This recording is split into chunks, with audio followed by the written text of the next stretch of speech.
Hi, I'm Jo Weldon, and I'm the headmistress and founder of the New York School of Burlesque in New York City. I'm also the co-director of education at the Burlesque Hall of Fame. I coordinate workshops and classes internationally, all over the USA and Canada, and I assist people in coordinating workshops in Europe and Australia. I've been performing burlesque for several years, and I also have a history as a headlining feature dancer in strip joints. For this DVD, I'm going to combine the best of burlesque with the best of strip joint stripping to bring you the best of striptease. I believe in striptease as an art form all by itself. In burlesque, striptease serves as the bottom layer of variety acts that also feature comedy, modeling, acting, often circus skills, dance skills, and theater skills. In strip joints, striptease is only the beginning element of a performance that continues on a more intimate level. As a burlesque performer, we become very conscious of certain theatrical elements. These include the contrast of fabric and costume pieces with your skin and your hair, the way that your body and costume pieces reflect the light, and what the viewer can see. Many people believe that in a striptease, the stripper should never reveal all. I believe that a striptease that builds to a big reveal is the best kind of tease. Tease doesn't mean that you don't reveal it. It means that you take your time showing it so they really want to see it. In this DVD, I'm going to show you how to strip out of everything from sweatpants to a wedding gown, from the simplest item of clothing to the most complicated. You'll have a great time and you'll be able to follow along because I'll be using articles of clothing you probably have in your closet. While my style of dress may be different from yours, the basic items, skirts, blouses, pants, even jeans, all operate the same way. In my other DVDs, Silk and Feathers, which is a burlesque fan dance DVD, and Honey and Spice, which is a burlesque dance DVD, I wear custom-made costumes. In this DVD, I'll be wearing clothing which is supplied by some of our amazing sponsors, including Pinup Girl Clothing, who supplied my very sparkly shoes for today, pinupgirlclothing.com, if you're interested in acquiring these sparkly shoes for your own striptease. And I will be using clothing both from those sponsors, which you can repurchase the items online, or they will be items from everyday clothing chain stores. So these will be items to which you have access, and you may already have similar items. As you learn how to unfasten each one, how to remove them, how to drop them, and how to think about your reveals, you'll be able to use these principles in any kind of striptease, whether it's for on stage or in the intimacy of your home. The most important parts of understanding burlesque and striptease and exotic dance is understanding what your viewer can see.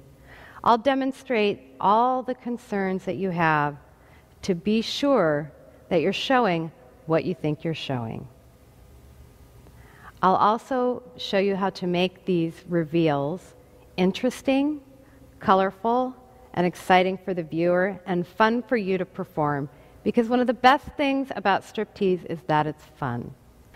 I'll teach you some of the history of striptease, which I've learned not only from working for the Burlesque Hall of Fame, but in my own independent studies of old books, videos, and through my friendships with some of the women who performed burlesque in the 40s, 50s, and 60s. They've been very generous with their knowledge, and I hope that I can be as generous with mine. One of the ways to understand striptease is to understand that what you're revealing is skin. And skin is very exciting.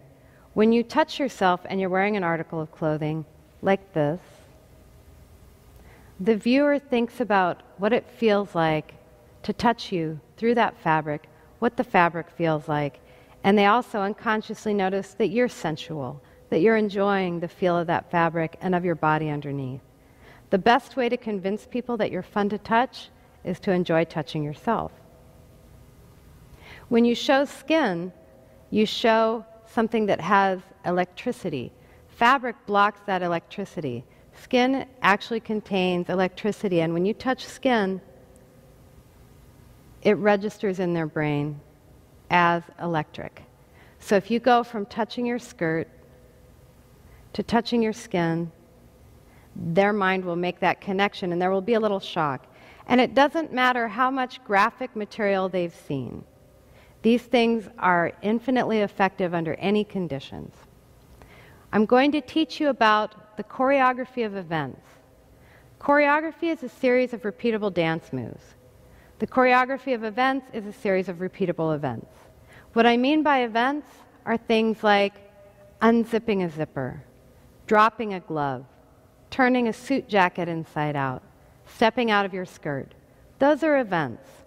If you want to learn dance moves, you can learn them from the Honey and Spice DVD, the Burlesque Fan Dance DVD, and exotic dance videos available from World Dance New York. You can also incorporate other dance moves that you may have experience with. I'll be talking about my dance moves a little bit as I show you how I choreograph the clothing removal. I'll be answering questions that dozens of my students have asked me. I've been teaching for over 5 years, and I've heard hundreds and hundreds of questions, but I often hear the same 5 or 10 over and over. We have amazing music from this DVD, all from New York musicians. We have J.C. Hopkins using music from his album Under the Brooklyn Moon. He is a Grammy-nominated musician who's worked with Willie Nelson and Norah Jones, among others, and you will love his music. We'll also be using music from Deborah, who contributed to the soundtrack of Stripped, a documentary by Jill Morley. The music we'll be using will be one song called Take It Off, which is a song specifically about stripping. You should really enjoy the lyrics. And another song from her album Get Free with her band Debbie. Deb is an ASCAP Deems Taylor Award winner. We'll also be using music from Ronnie Magri, who produced music for the Shim Sham Revue in New Orleans and is also a member of the glam rock band The Throbs. When you're doing a striptease for yourself, you should choose whatever music you love to dance to. You want to enjoy moving. One of the characteristics of burlesque music is that it has a lot of drive behind it.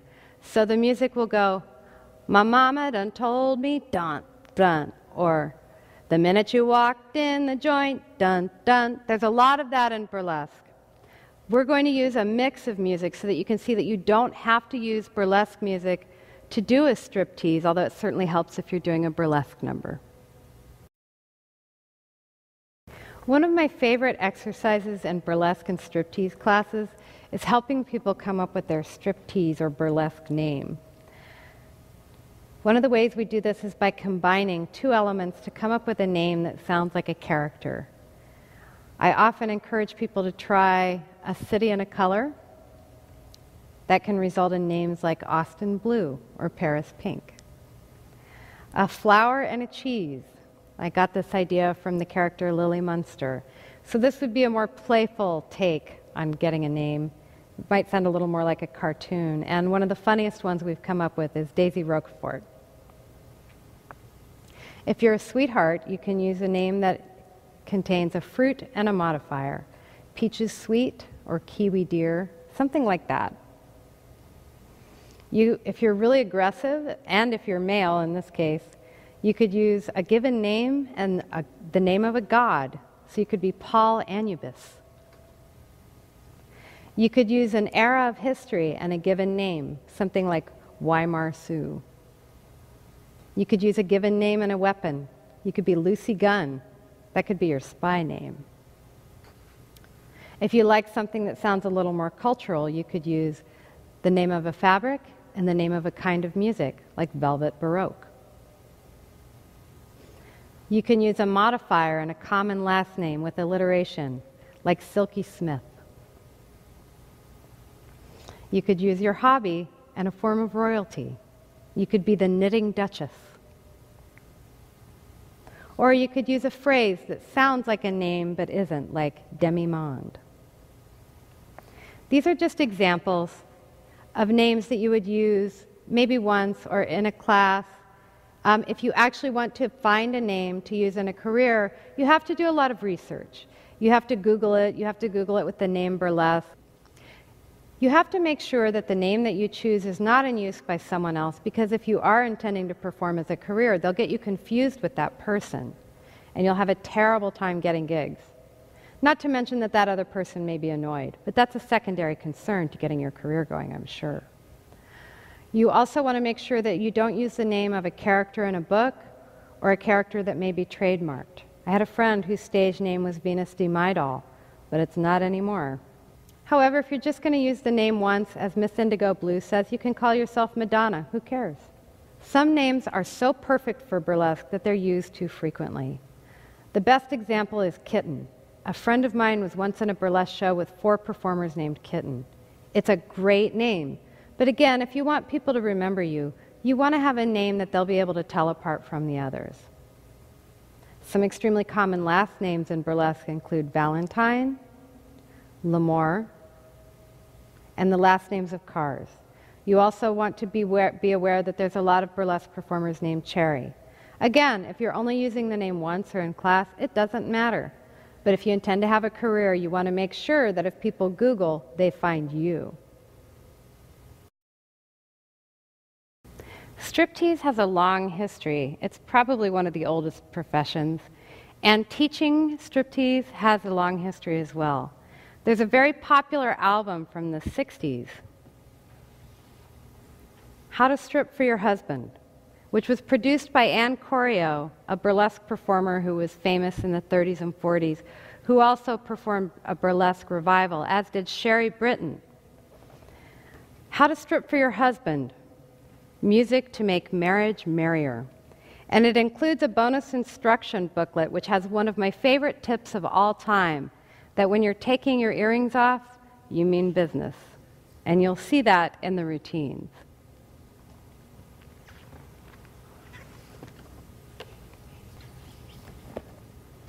If you want to learn more about the history of naked women in culture, you can read Rachel Steyer's Striptease as a primer. She talks about how naked women began appearing in theater and how burlesque developed out of that, but there's a longer history that you may find even more interesting. We go all the way back to Salome, and for burlesque performers, often there's a political agenda behind their strip that goes back to Lady Godiva.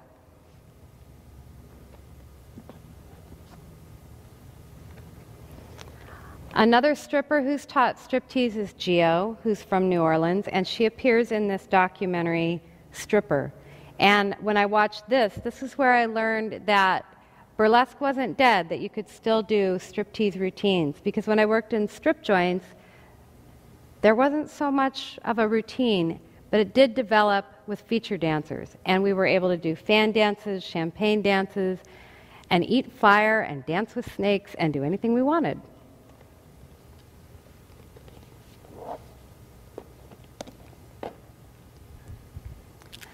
My favorite book for learning about the history of burlesque is Minsky's Burlesque.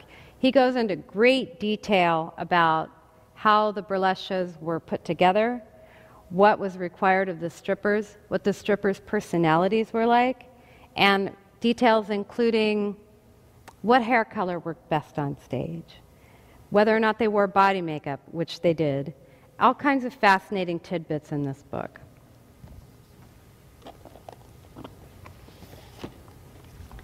If you want to learn about new burlesque, which has developed over the past 15 years, this book is excellent, and I'm not just saying that because I'm in it. Written by Michelle Baldwin, it's called Burlesque and the New Bump and Grind, and it chronicles the opening of the neo-burlesque movement. It describes some of the key performers, how they met, how they developed their acts, and more.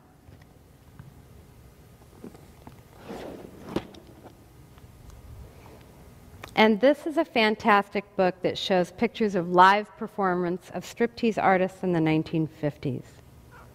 It's by Bunny Yeager, who was a well-known pinup model and photographer. And there are images in here of Dixie Evans, who graces the cover. And she is the founder of the Burlesque Hall of Fame, along with her friend Jenny Lee. And Jenny Lee is also pictured in here. So if you want to know about the people who founded the Burlesque Hall of Fame, this is a great place to see images of them. I work for many organizations, including BurleyCon in Seattle, which is an annual conference for people who are interested in burlesque. There's an incredible array of workshops, and it takes place every year. And if you can imagine, there's that much to learn. An entire 3 days of burlesque classes without performances. And it's really fun. I've also performed with Teaserama. This is their show program. And you wish you had one, right? It has all kinds of amazing photos of all the performers. And Teaserama was instrumental in the development of the neo-burlesque community because they started the online community. And a lot of people in neo-burlesque met online, and that's how they found out they had this common interest. This is the program for the Burlesque Hall of Fame weekend in Las Vegas, which is a mecca for burlesque performers. It's where they choose the reigning queen of burlesque in a pageant, and I happen to be the judging coordinator for that pageant, so you want to stay on my good side. Actually, it's more like being a secretary. But this is an amazing weekend event, and this is where I met the ladies of burlesque who performed in the 50s and 60s. And let me tell you a little bit about them. I became interested in stripping because I saw images when I was a young girl. I saw photographs of these wild, undomesticated women in all these great poses and amazing costumes. And they were so fierce. And even though I loved MGM musicals and flappers, there was something about these women that was different, the actual strippers. And I looked at these photos, I became fascinated with these women. I saw the movie Gypsy. I said, that's what I want. I want to do that. I want to be around women like that. Whatever it is that makes them so fierce, I want that energy in my life. And when I went to the Burlesque Hall of Fame, I met these women, not just women who were contemporaries of the women in those photographs, the women in the photographs. And I found out that they were just as fierce and funny and wild and undomesticated and generous and wonderful as I had imagined they would be. I've been very fortunate to get to spend a great deal of time with them and learn moves directly from them. I've also come to understand that strip joint stripping and burlesque are definitely related in the sense that we were working for a living. So what we do in neo-burlesque is more performance-based, where when they were performing, they were also very focused on the effect they were having on the audience, and they did longer numbers, and they took more time to remove each article of clothing. And that's something I'll talk about as I show you how to do the routines. How to take longer.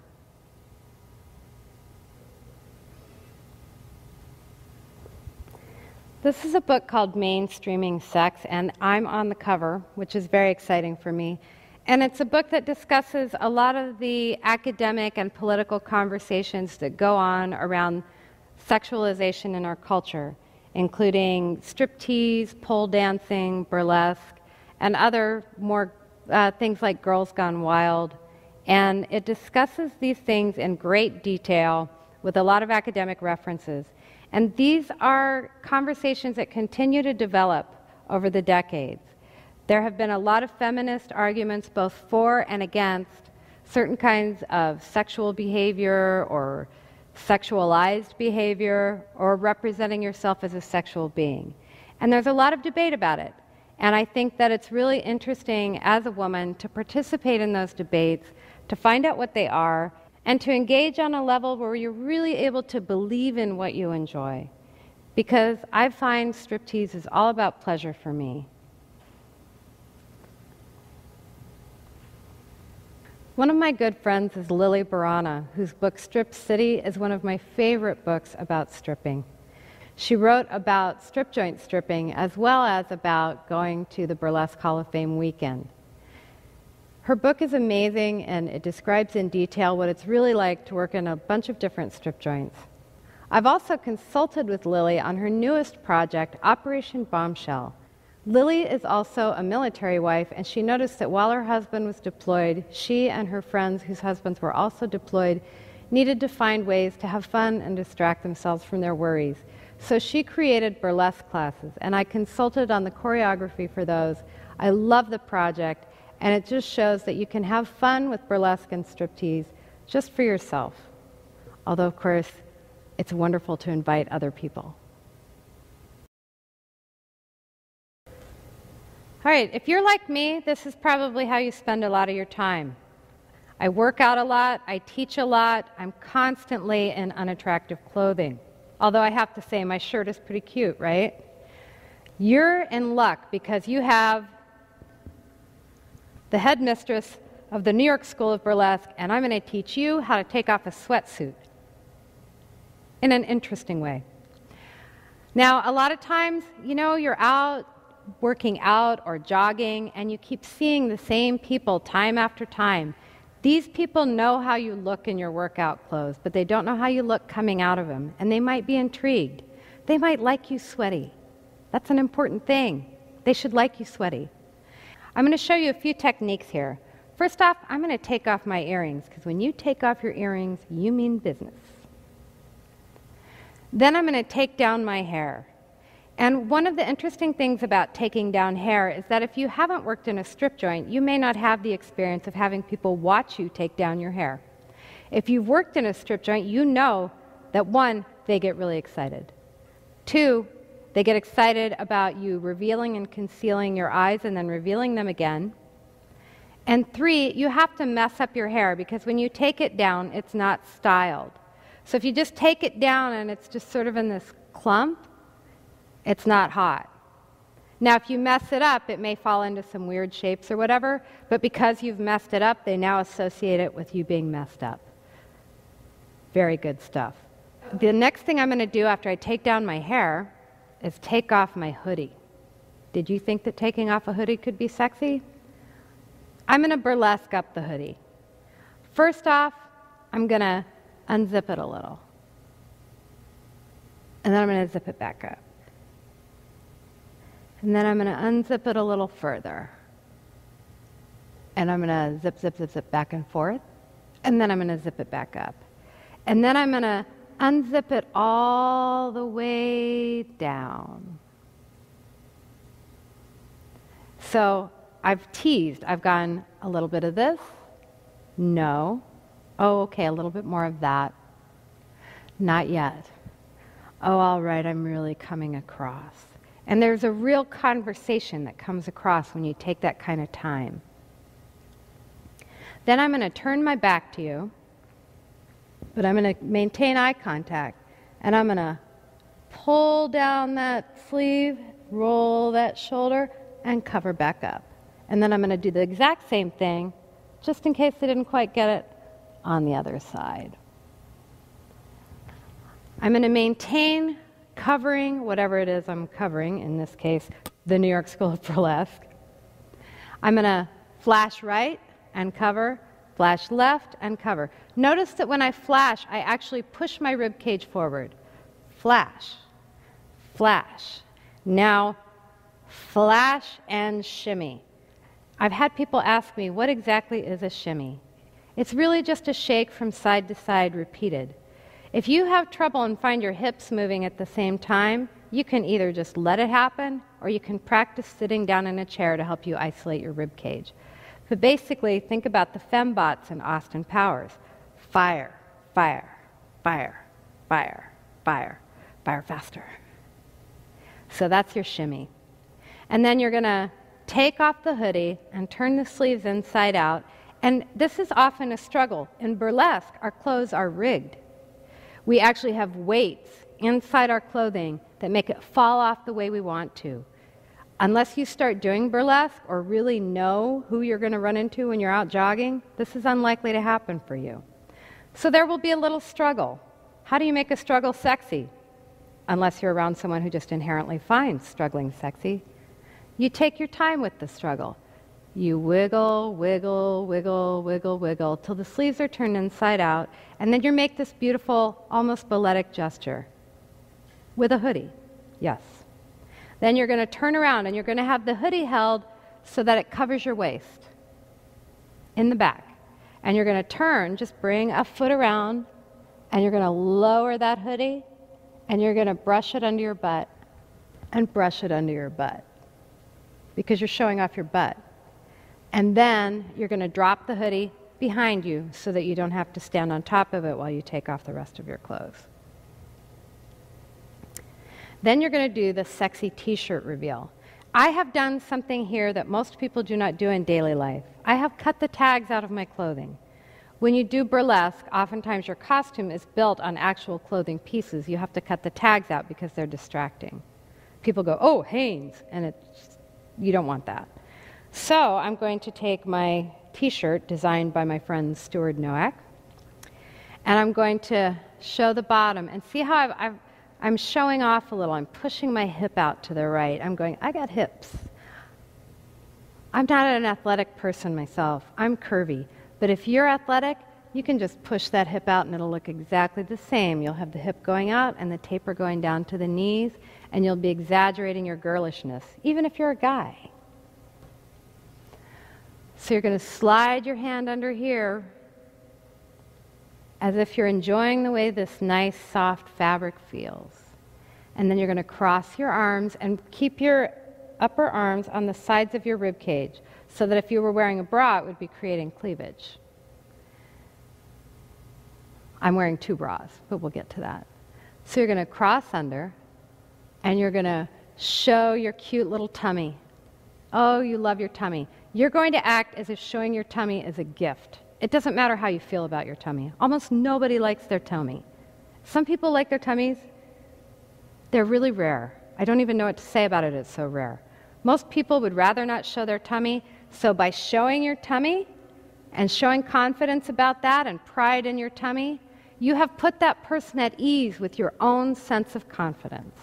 They can relax because you are confident, and that is why confidence is so attractive. So you will have just shown your amazing, cute tummy, and now you're going to show your fabulous bra. If you're like me and you jog in a sports bra, it's not going to be anywhere near as cute as the bra I'm wearing, which was provided by one of our sponsors, Dirty Dolls Lingerie. However, I chose to wear a cute bra because I like them, and I thought you would enjoy seeing a cute bra on me, even though I do know how to get out of a sports bra in a sexy way. Same way you get out of the t-shirt, which you're about to see.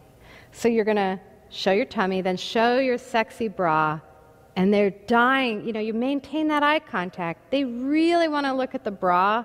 They want to check out your bra. They want to check out your cleavage. If you're a guy, they want to check out your nipples, but not yet. And then you pull the t-shirt up over your head and cover your face.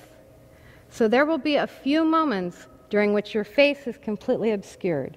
Not enough for them to lose interest in your face, but enough for them to gaze shamelessly upon your body. They are gazing shamelessly, and then you reveal your face and you catch them looking and they giggle. I promise, they giggle. Then you're going to whip it off, throw it away so that you don't have to stand on it, and you're going to mess with your hair a little bit. It might be a weird shape, but at least it'll be messy. And a lot of people don't understand some of the hair tossing techniques. We're going to talk about more when I take off a turtleneck. Yes, a turtleneck. So you want to just keep it messy.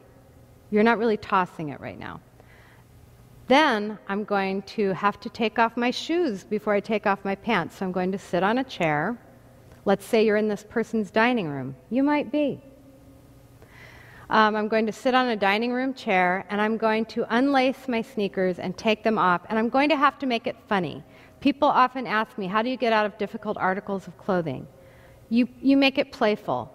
And being playful is sexy. People love a sense of humor. They love it that your embarrassment translates into playfulness, causing them no discomfort. Again, your confidence relaxes them. And that, again, is why confidence is so attractive. So you're going to take off your shoes, and I have on ridiculous socks, and you're going to take off your socks. You know that your socks are funny. And then I'm going to have some cute little action with my feet. I'm going to pet my feet. I have a really cute little red-toed manicure, and feet are a reveal. Even if people aren't into feet, your feet might be cute. If your feet are well-groomed, it shows you're really well-groomed. If your feet aren't well-groomed, they're like, oh, she's not so well-groomed, is she? So either way, it works to your advantage to just make a point of go, yeah, there's my feet. Some people are totally grossed out by feet, but if they're attracted to you, they will not be grossed out by your feet, unless your feet are gross. Are your feet gross? You might want to fix that. So I will be barefooted, I will stand again, and then I'm going to start taking off my pants. I'm going to put my thumb in my waistband, and I'm going to step forward and cock my hip back And then as I pull the pants down, I'm going to push that hip forward. And I'm going to try not to catch it on my panties so that they get to see my gorgeous pants. My panties are so cute. Again, Dirty Dolls lingerie. So I'm going to push that hip forward because I'm revealing it. Remember how when I pushed forward with the hoodie? When I opened the hoodie, I pushed forward with my rib cage.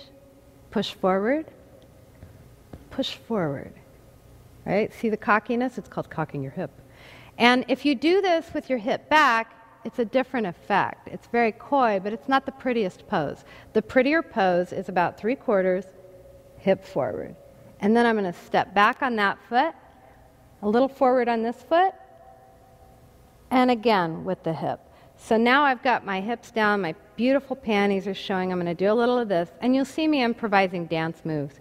It doesn't matter what the dance moves are, I'm just enjoying the music. And then I'm going to turn around and reveal some butt action. We love butt action. Not too much, but a little, and just do a little action from behind. Then I'm going to turn back around and I'm going to sit down. Again, people say, how do you take off difficult clothing? You sit down, you lie down. If it's appropriate to roll around on the floor and take off your clothes, by all means do it. On a piano, on a sofa, on a park bench, wherever you're undressing, use what's there. I'm going to sit down on a chair and I'm going to take things off, and you're going to notice as I take off the pants that I maintain eye contact, that I look down and then up. I refer to my skin being revealed. I'm wearing black. Generally speaking, in burlesque, I recommend to people that they not wear black unless it's heavily decorated because it doesn't read well under stage lights. But in person, a matte black coming off of your skin reveals the luminosity and beauty of your skin. It's entirely appropriate and private to strip out of something black.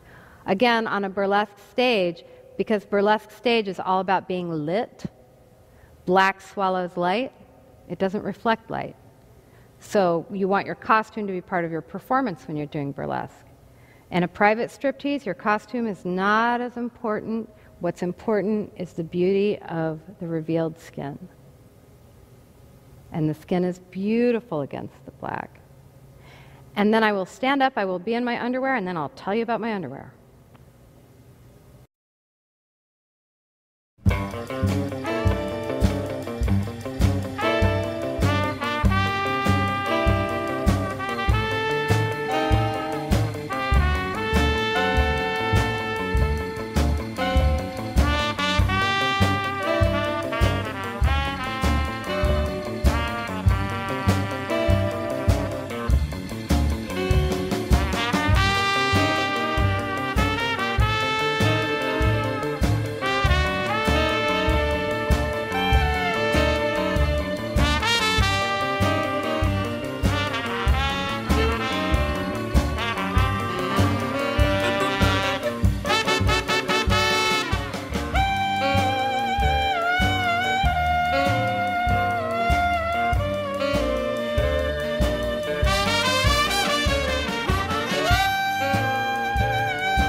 I'm wearing beautiful lingerie from Dirty Dolls Lingerie, which was a company started by one of my students, Erica. And I love to talk about how to take off bras. There are very many ways to do it, and all of them involve teasing, the famous teasing you've heard so much about. When you play with a bra strap, you want to use it the same way that old-fashioned men use suspenders. Kind of like you're proud of your bra strap, like, my bra strap is so amazing. And then when you bring it down, I have to raise my shoulder to get it off, and then I relax my shoulder back, which pushes my rib cage forward. And then I'm going to roll my shoulder, because I'm excited to be showing skin, and bring it back up. And then I'm going to run my hand over my collarbone, which is so beautiful. Maybe it's not, but I'm going to act like it is, and then you'll believe that it is. Touch my collarbone, touch my shoulder, and I'm going to drop that and run my hand across the top of my breast. This works even if you are flat-chested or male. Bring them back up and maintain eye contact. Now, a lot of times people ask, should I take off my bra showing the hooks, or should I take it off from the back and just show that it's unhooked? You can do either. For this one, I'm going to take it off with my back to you so that you can see that playing with the fastener is part of the fun of taking it off. Then I'm going to take my panties off the same way that I took off my sweatpants, with a hip and a hip, and I'm going to pull them down to here, and then I'm going to turn around and drop them around my ankles. Now, I'm wearing shoes that will catch on them. I'm doing this on purpose so that you can see it happen. Then I'm going to put my hand on the chair, and I'm going to glide my foot up my leg, and then I'm going to kick them away from me. And that will be me taking off my underwear. I'm wearing other underwear underneath because we want to reach as wide a market as possible, so as many of you as possible can have fun taking off your clothes. But in reality, at this point, I would not be wearing anything at all, and I wouldn't mind. Then I'm going to sit down on the chair, and I'm going to take off my shoes. And the only reason I'm showing you this is to show you that every article of clothing you remove can be entertaining. And I'm going to be cute and playful about it. And remember that I think feet are cute. I'm not obsessed, but I think they're cute. And so I'm going to display my feet a little bit.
A lot of times my students ask me questions to which there isn't really a correct answer. They'll ask me when taking off a skirt and blouse whether they should take off the skirt or the blouse first. It doesn't matter. I'm going to show you 3 different ways to take off a skirt and blouse. In one, I'm going to take off the blouse first, and the other, the skirt. With the third one, I have a skirt that has some extra detail with it, and I'm going to show you how to play with that. I'm going to pull the apron of the skirt forward to show the line of my body underneath. So there will be 3 very similar stripteases. I want to tell you a little bit about the clothing, because remember, I promised you that I would be performing in clothing that you can get yourself. These are not special costumes, they're not custom made. My shirt is from a department store, and my skirt is from Pinup Couture at pinupgirlclothing.com, and my shoes were given to me by Trash and Vaudeville, which is on St. Mark's in New York City. So the underwear is from Dirty Dolls Lingerie, so you can buy it from Dirty Dolls Lingerie. I'm going to also be wearing a red skirt and leopard top from pinupgirlclothing.com, and the ice cream skirt I'll be wearing, that's the name of the skirt with pink and white stripes, is from our friends at Daddy-O's. So these are places that specialize in rockabilly clothing, and rockabilly clothing tends to be very tight-fitting. It tends to be made out of stretch fabric, and while it may not look like clothing that you get in most stores, it's definitely available to you. So that's daddyos.com, pinupgirlclothing.com. So now I'm going to proceed to show you what you can do with a skirt and blouse. Pay close attention. I will be showing you what I'm showing you. There's my shoulder, there's my cleavage, there's my hip. I'm going to be stepping out of the skirts, pulling one foot up my leg so that I make sure I have room to step out of the skirt. So it will look like I pull my foot up my leg and step out. And that will make it possible for me to step out of the other one cleanly. Then I can kick the skirt backward or forward or step away from it. And you'll be able to see all these things that'll make sense to you now that you've heard it described. I want you to think about what I'm showing and how I'm showing it.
want to talk about zippers for just a few minutes. I know a lot of people struggle with zippers. The key to undoing your zipper is to have undone it before. So all you need to do is know what you're going to do and be very deliberate about it. I've put my hair up, all the way up, so that you can see what I'm doing with my zippers. I have 3 dresses. This one. Next I have a pink leopard print dress from our friends at Daddy-O's, and it has a lower zipper. So with this one, I'm going to have to manage up here, and like I said, it's all about being deliberate. And I'll take the zipper and I'll undo the top of it. Then I'll pull it down in the back, and you'll see me doing this, and I'll lower it very slowly down.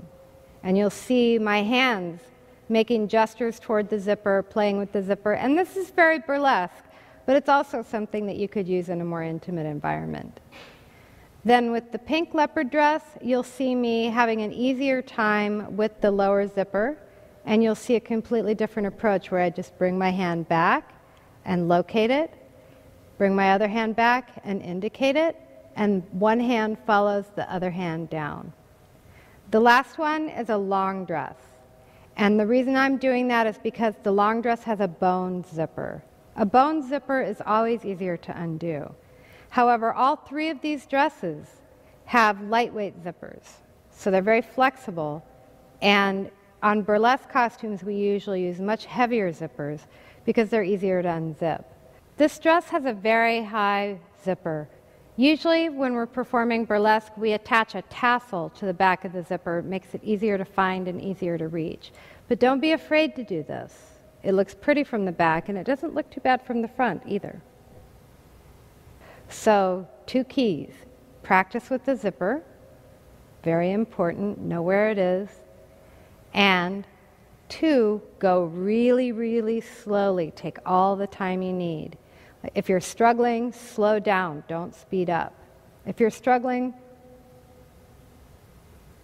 don't act like you're struggling. Never let them see you sweat, as they say.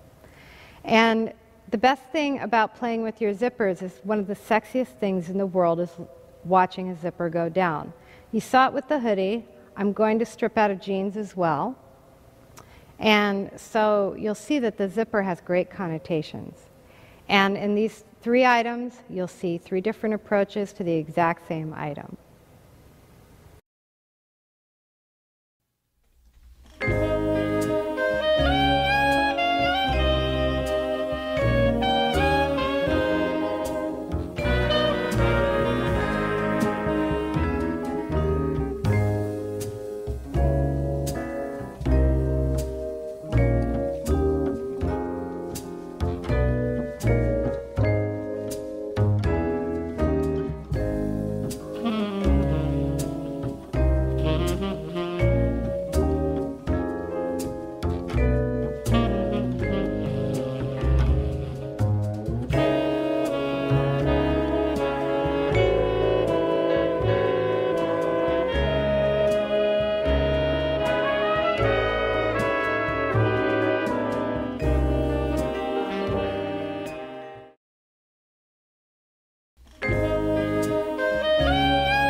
This number is based on a classic routine, which is a woman wearing a man's shirt or man's clothes and stripping out of it. In this case, this is just a plain man's shirt and a man's tie, men's boxer shorts, tank top, hat, and sunglasses. So it's very, very simple. Oh, socks and sock garters. If you've never seen sock garters before, a lot of people in burlesque wear them, and I don't think that many other people. The idea behind this number is that you're wearing your lover's clothes, which is very exciting for your lover and very exciting for you if you can smell your lover on their clothes. So the idea is to play with it, to use these clothes, make them your own, and just basically sex them up. The music that we're going to be using is called Take It Off from Deb DeSalvo, and it was on the soundtrack for the documentary Stripped by Jill Morley. And I'm in the DVD of this, performing with Lily Barana. And this routine is probably evocative if you've ever seen the movie 9½ Weeks, where Kim Basinger strips on the balcony. Should remind you a little bit of that. So during this routine, I'm going to take off my glasses, and when you take off your sunglasses, you're revealing your eyes. And your eyes are one of the biggest reveals. The shock of meeting someone's gaze is so powerful. It's the strongest reveal you can do. So when you take off the glasses, you would want to have a very knowing look. When I take off the hat, I'm going to play with my hair. Now, my hair has had a rough day. I've been shooting all day. I've had a bunch of different hairstyles, but don't let that throw you off. In fact, I've taught men who don't have long hair to do this. So the basic gesture when you're throwing your hair is to drop your shoulder, drop your hair, and go across. If you do that, you won't hurt your neck. I've known a lot of people that can just swirl their head around in circles, and it's great, and it doesn't hurt their neck. But it would hurt mine. So I drop my shoulder, drop my hair, swirl around. And then when I unbutton my shirt, first I'm going to take off the tie, and I'm going to play with the tie, and I'm going to take off the shirt, and I'm going to finger one button, and I'm going to unbutton it, and then I'm going to unbutton the next, and then I'm going to unbutton the next. I'm going to keep the shirt closed without revealing, and then I'm going to open it up. Then I'm going to do the same thing that I've done with other items of clothing, where I bring my hip forward as I reveal my hip, bring my hip forward as I reveal my hip, and I'm going to step out of these the same way that I stepped out of a skirt. So if you want to step out of a mini skirt or shorts, you don't have to do anything differently than I did earlier in the pencil skirts. So this is going to be a really fun, playful number. The music is really sexy. And just remember to think about what you're revealing. Make sure that you're not putting anything in between you and the viewer. So the idea of removing your clothing is to show what you're showing. Show what you're showing. And then make sure that you don't block your face like this. If you ever want to wear a hat like this and play with it, make sure you turn your head and move your hand so that your face is completely visible, and so that you're not doing this unless you want to do a reveal like this. That reveal is my hand is on the right, my head is down. As I raise my head, I move my head to the left. And that's how you keep from having your hand in your face. So now we're going to do Take It Off.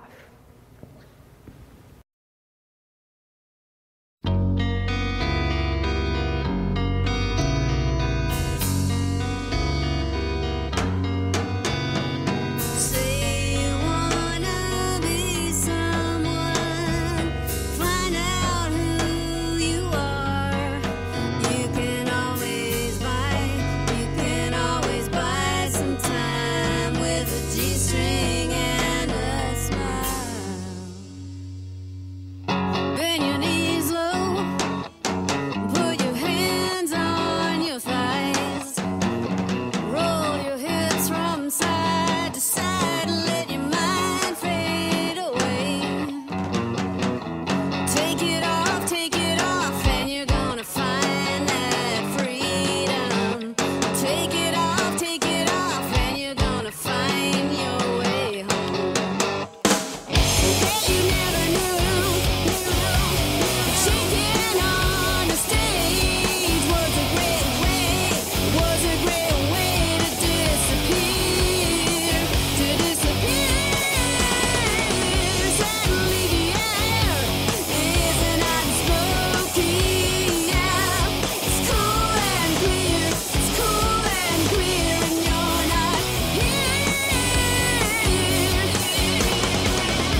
The last number that I did was very stripperish.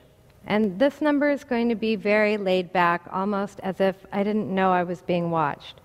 But I do know I'm being watched. So I'm still going to be conscious of whether or not my face is visible to the viewer, what's showing when I take something off.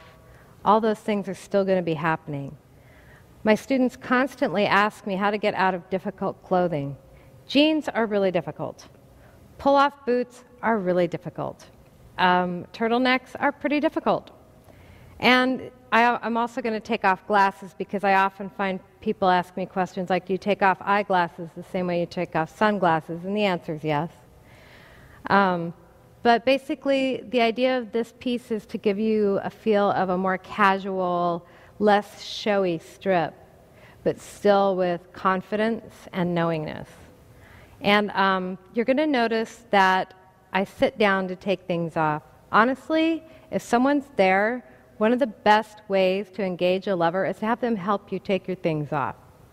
You could lean over with your turtleneck sweater like that and have them pull it off over your head and giggle. You could put your feet up in the air and have them pull your boots off and your socks off and your jeans off. That's what you would probably actually do.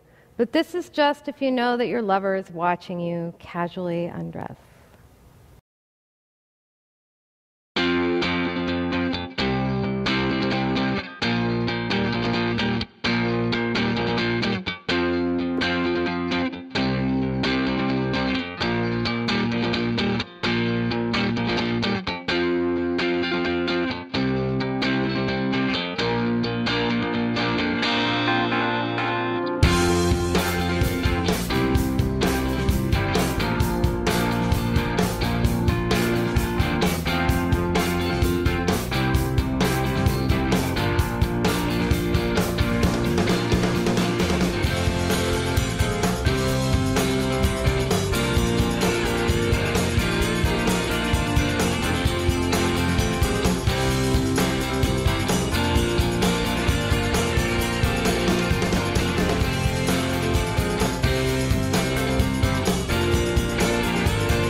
just want to talk to you for a minute about garter belts and stockings. This is a garter belt, obviously, or maybe not obviously if you've never seen one. It hooks in the back, same way as a bra strap. And then this one has 6 garters. They're not detachable. Most of my corsets have detachable garters, so I can wear this corset with or without garters. And you can lengthen or shorten these, and it's good to know when you're looking for a garter belt, if you intend to use it heavily, that you want the metal garters, because plastic garters can break. There's several different kinds of stockings. When you hear someone talk about stockings who's really into them, some people have a fetish for them, they'll talk about things like fully fashioned. Fully fashioned stockings are made in the shape of a leg, and they don't stretch. They were made mostly on machines in the 40s and 50s, and a company called Secrets in Lace that sponsored this DVD with some of the lingerie makes them on the very same looms that were used in the 40s and 50s. This is a pair of fully fashioned stockings. They're very delicate. These have a European heel, which is difficult to see here, but a European heel goes up in the back, on the back of the heel over the Achilles tendon, and is squared at the top. A French heel goes to a point. That's also called a pyramid heel by some people. And these stockings are actually stitched in the back in the shape of a leg. These are fishnet stockings, and they're really, really flimsy. These are really inexpensive, which is not a reason to not buy them. But one thing you should know about fishnet stockings is that they can be very difficult to play with. When I take off stockings, I like to stretch them. I tuck them under my toe and pull on them. And fishnets sometimes are a little unpredictable in the stretch department.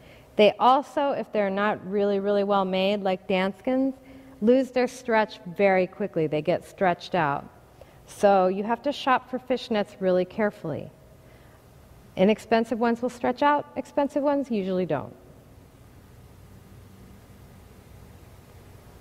These are the most inexpensive thigh highs you can buy, and I buy them for classes, and we use them in the classes. I have to stretch them out at the top.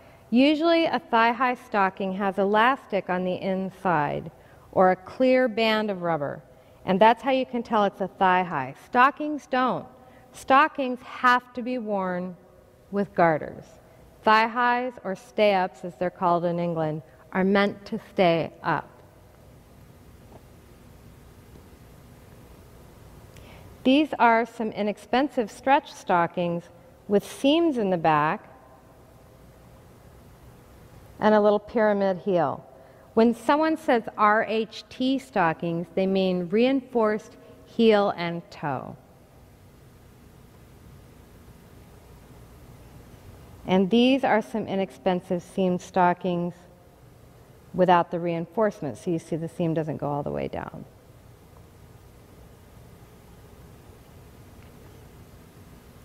And these are the stockings I use most often on stage. They're very stretchy. These are made by a company called Levante. I also use Fredericks of Hollywood. And they're stretchy and durable.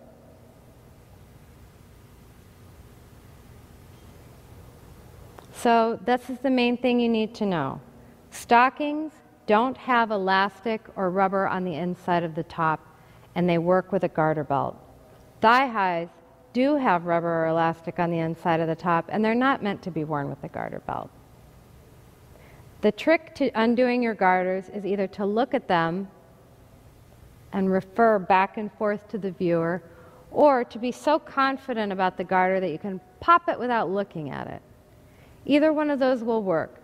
Looking at it without looking up doesn't work. You have to look at it, look up, look at it, look up, or just pop it. And in order to pop it, all you have to do is practice. You pull back on the tab, pull back on the tab. To take it off, you can reach between your legs and undo it, pop it in the front, Put your foot up on a chair, or my favorite thing is just to reach around and yank it and just undo it. So any way you want to unhook them is right, as long as you're conscious of the viewer, as long as your eyes go to the viewer at some point while you're doing it, because undoing a garter is an unusual thing to do in public. So you want to make sure that you know, they know, you're both in on it. There's a difference between a corset and a corselet or a basque. Corsets have steel boning, and they usually have either a zipper or a steel busque, and a busque is this piece that has the little tabs over the metal hooks. Sometimes they don't, sometimes they just lace in back, as in the wedding gown you'll see later. Also, under the red dress, I wore a black basque that's not a corset, because it isn't boned in like this. It doesn't have the steel boning to really bring you in. But it does have plastic boning. It does hook in the back. You can't lace it. So with this one, I'm going to show you a little trick to taking off a corset. The most important thing when you're taking off a corset in front of people is to make sure they can see what you're doing, because a lot of people never get to see a corset. So when you unlace it in the back, you want to show them what you're doing. Then when you unhook it in the front, you want to practice with that corset so you know whether the corset comes off more easily if you unhook it from the top or unhook it from the bottom. And if you ever get it wrong, you'll know exactly what I mean.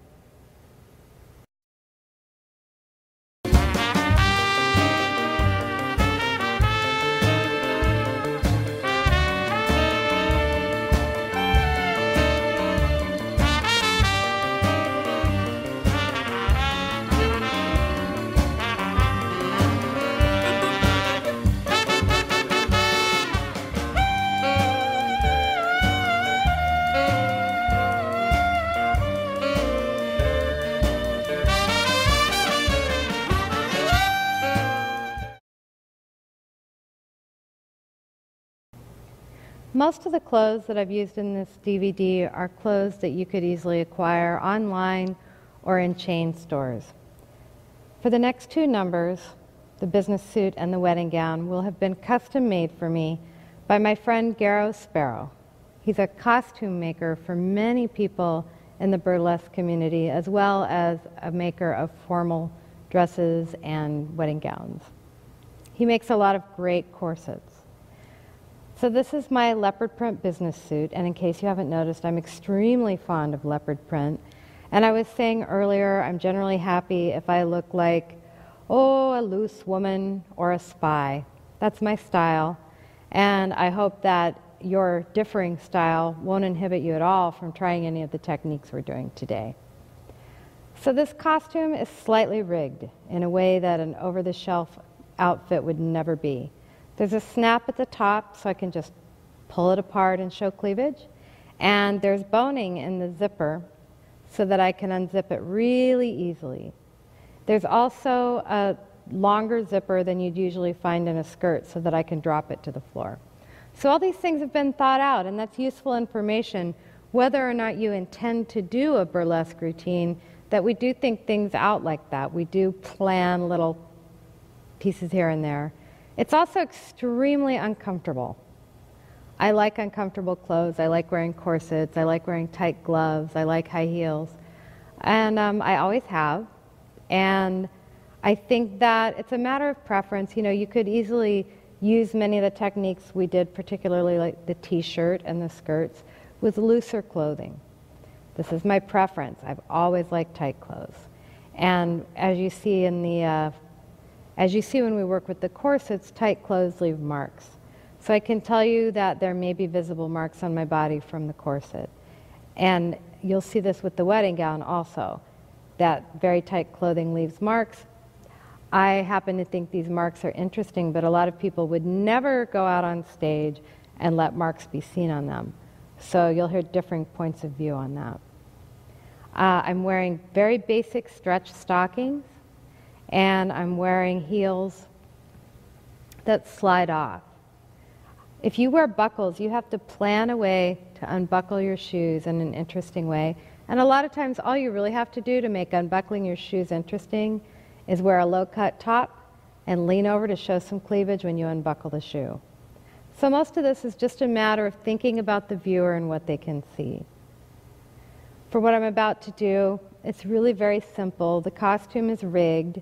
What I'm wearing underneath is rigged. And I'm not going to go into a lot of detail about what I'm doing because I think if you have watched the other segments, you'll know exactly what's going on. So I'm going to use the tune Show Business by Grammy-nominated musician J.C. Hopkins. And I think that if you look closely at my little dollar sign earrings, you can see that we're taking show business with a grain of salt here.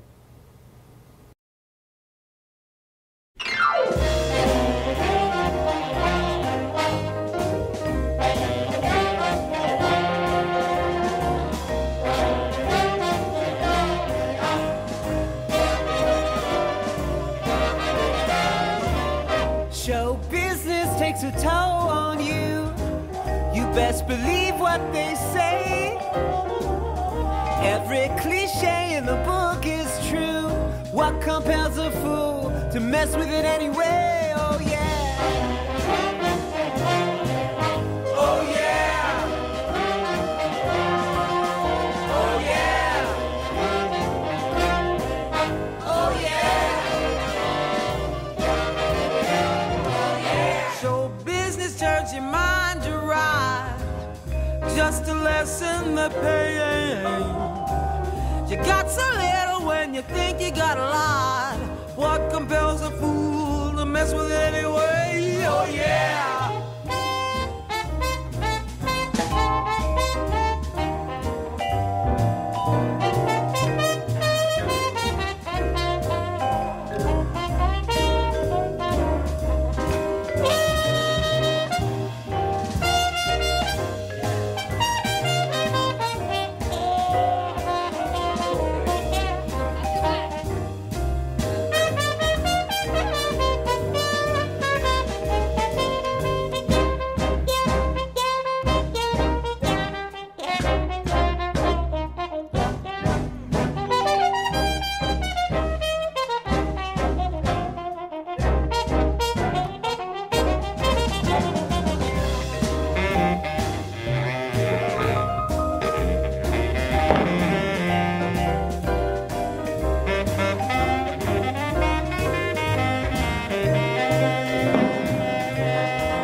Show business is a real long ride.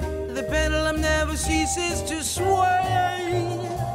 You learn to smile when you really want to cry. What compels a fool to mess with it anyway? Oh yeah. Oh yeah. Oh yeah. Oh yeah. Oh yeah.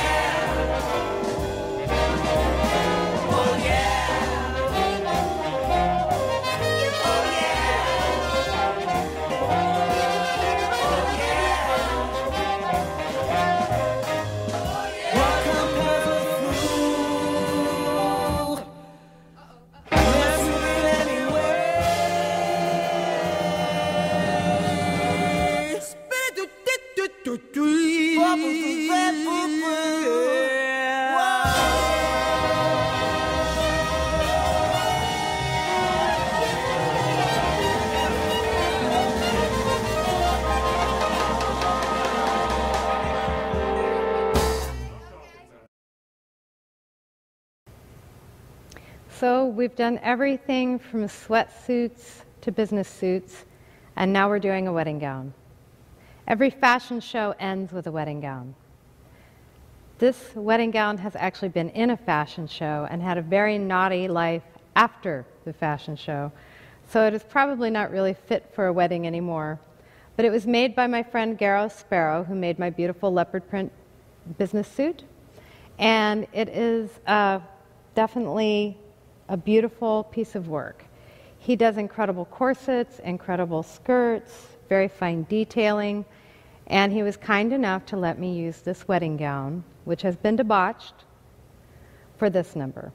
And I believe that this is an extremely difficult garment because it's laced all the way up the back. It's not laced like the usual corset where it pulls in the middle. What we've done is lace it up the back, as you'll see, so that I can untie it and loosen it and pull it down over the skirt.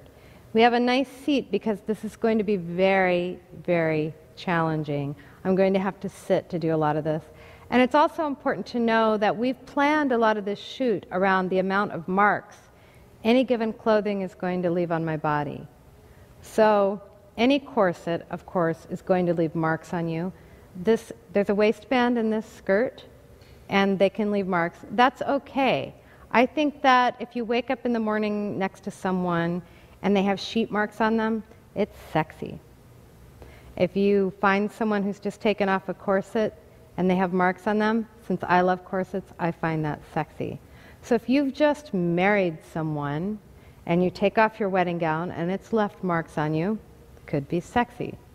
You probably won't be able to see them on film, but I just don't want you to be surprised if you strip out of your wedding gown and find that you're marked. As I mentioned, this wedding gown has been debauched. It also has not been hemmed because I'm not buying it, so I didn't want him to take it all the way up for my short body. So I'm wearing extremely high shoes. I will show you.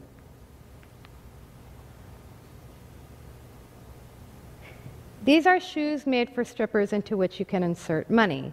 I didn't think this was entirely inappropriate because many people give money as wedding gifts, so why wouldn't the bride wear shoes that were actually banks into which you could put money? Why wouldn't they? So I'm wearing these crazy things, and they make the skirt hang beautifully. Earlier we were discussing the fact that I'm not getting nude in this, and I run my hands over my body, and I don't touch my breasts. This is a personal choice. If you're with a lover, you probably do want to touch your breasts. You want to run your hands over them, kind of offer them. And the reason that we don't do it in burlesque so much is because, one, we're usually wearing pasties, but also in a lot of porn, there's a lot of, boob grabbage. And I like that. I like porn, I like boob grabbage. But we're doing the teasing version, which means you lead up to it with a much more delicate touch. If there's boob grabbage after the delicate touch, that's up to you. But there'll be delicacy, sort of an outlining, as if we're enjoying the texture of the skin, as opposed to grabbage where you may be enjoying the heft and the water balloon-like texture.